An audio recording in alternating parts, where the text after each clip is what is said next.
به نام خدا، مجید اخلاقی هستم، کارشناس رسمی دادگستری در رشته امور سرمایه‌گذاری، بانک و بورس.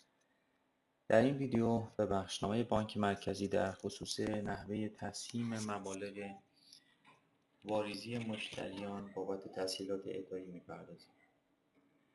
تسهیم به نسبه زمانی مصداق داره که مشتری یا گیرنده تسهیلات بخواد قسمتی از بدهی خود رو بعد از سررسید تسهیلات واریز کنه و زمانی که مشتری بخواد کل بدهیش رو یک جا به بانک پرداخت کنه، استفاده از تسهیم به نسبه مصداق و موضوعیت نخواهد داشت.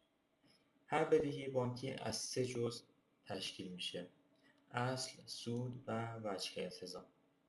تا قبل از صدور بخشنامه تسهیم به نسبه بر طبق بخشنامه 7283 به تاریخ 9/12/78 بانک مرکزی اقدام می‌شد، به این صورت که بانک از مبالغ واریزی مشتری ابتدا و وجه التزام و در مرحله بعد سود و بعد اصل تسهیلات رو کسر می‌کرد.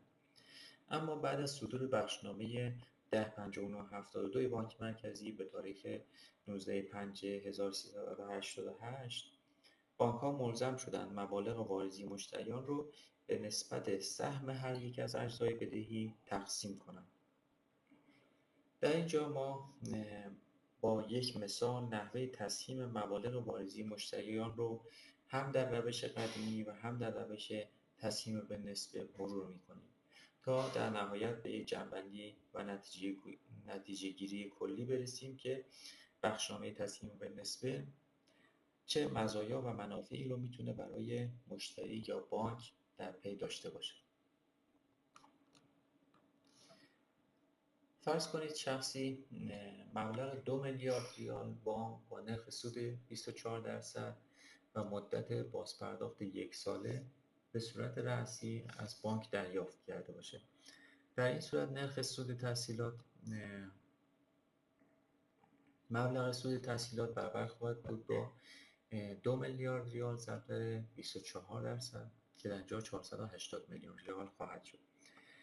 حالا همین شخص بعد از گذشت 1 ماه قصد واریز قسمتی از بدهی خودش رو داره. اگه فرض کنیم نرخ وجه التزام 30% و مدت زمان تأخیر 30 روز باشه، مانده وجه التزام مشتری به این صورت محاسبه میشه که پرانتز باز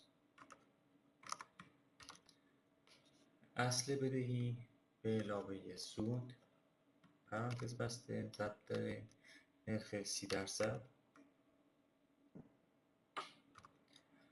ضرب در 30 روز تقسیم بر 365 روز سال و با زدن آلت مساوی هم جمع مانده بدهی برابر خواهد بود با 2 میلیارد و 541 میلیون 150 هزار و 685 ریال.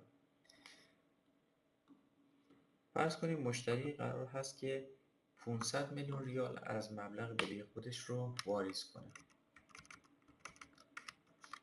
در اینجا بانک میاد اول از این 500 میلیون ریال وجه التزام رو برداشت میکنه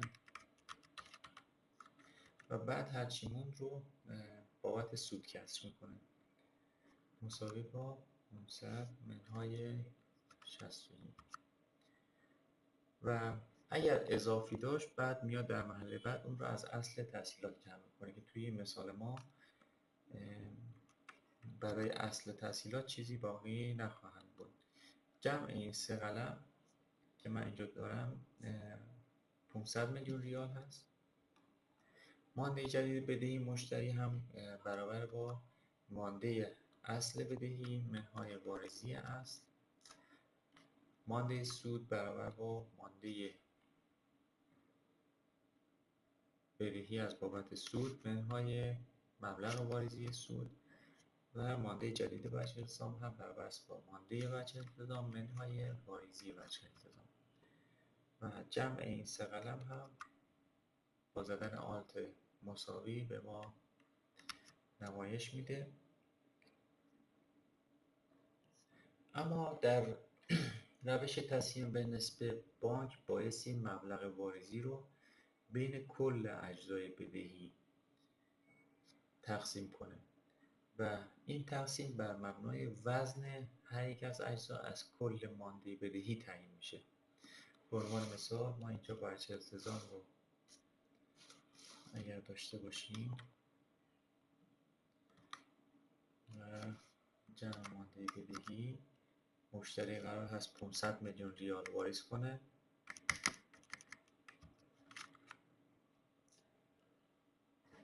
تقسیم بین این اجزای بدهی با این فرمول ها انجام میشه.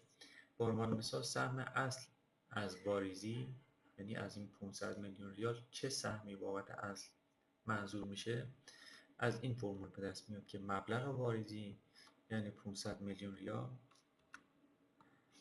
ضرب در مانده اصل بدهی 2 میلیارد ریال تقسیم بر مانده کل بدهی 2 میلیارد و 541 میلیون ریال و برای سود مساوی با سهم واریزی. سهم سود از واریزی برابر است با مبلغ واریزی ضرب در مانده سود تقسیم بر مانده کل. سهم وجه التزام برابر است با مبلغ واریزی 500 میلیون ریال ضرب در وجه التزام تقسیم بر کل بدهی. جمع این سه قلم باز باید کنترل بشه که با 500 میلیون ریال برابر باشه که با سلکت کردن این سه تا خونه جمعش رو اکسل به ما اینجا میده که برابر با همون 500 میلیون ریال است. و مانده جدید بدهی هم از تفاضل مبلغ واریزی مشتری از مانده بدهی او محاسبه میشه. به عنوان مثال مانده اصل برابر با 2 میلیارد منهای 393 میلیون، مانده سود برابر است با 480 منهای 94 میلیون، مانده وجه التزام و مانده کل هم که با آلت مساوی جمع اجزای بدهی رو به ما خواهد داد. همونطور که مشاهده می‌کنید مانده بدهی در هر دو روش یکسان هست. 2 میلیارد و 41 میلیون در روش تسهیم به نسبه هم 2 میلیارد و 41 میلیون، اما تفاوت در اجزای بدهی هست. اگر ملاحظه کنید در روش بالا مانده بدهی بابت اصل 2 میلیارد و 41 میلیون ریال و در بابت اصل و سود تسهیلات 2 میلیارد و 41 میلیون ریال، اما در روش تسهیم به نسبه حدوداً 1 میلیارد و 990 میلیون ریال هست که این باعث میشه در مراحل بعدی که مشتری اقدام به واریز بدهی خودش میکنه در روش قدیمی دیرکرد بیشتری رو پرداخت کنه، چون دیرکرد به این دو قلم اصل و سود تعلق میگیره، یا به عبارت دیگه وجه التزام به اصل و سود تسهیلات تعلق میگیره. اما در روش تسهیم به نسبه چون مانده بدهی بابت اصل و سود کمتر میشه، در نتیجه وجه التزام کمتری هم به مشتری تعلق میگیره. بنابراین روش تسهیم به نسبه از نظر محاسبه وجه التزام به نفع مشتری و به ضرر بانک هست و سودآوری بانک رو کاهش میده. اما از یک نقطه نظر دیگه مزیتی برای بانک ایجاد میکنه و اون این هست که مانده مطالبات غیر جاری بانک رو کاهش میده و به ترکیب بهتر دارایی‌های بانک کمک میکنه. امیدوارم که این ویدیو براتون مفید باشه. خداوند یار و نگهدارتون.